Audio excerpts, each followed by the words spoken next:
Welcome to the lesson on responding to cardiogenic shock. In this video, we will discuss cardiogenic shock management.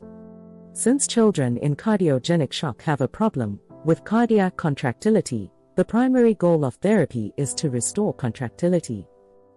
Unlike most other types of shock, fluid resuscitation is not a primary intervention in cardiogenic shock. Often medications to support contractility and reduce afterload are first-line treatments.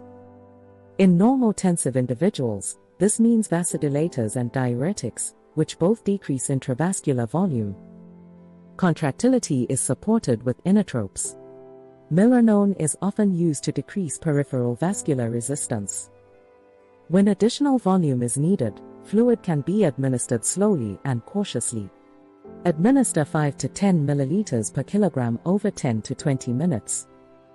A pediatric cardiologist or critical care specialist should manage individuals with cardiogenic shock. This concludes our lesson on responding to cardiogenic shock. Next, we will review responding to obstructive shock.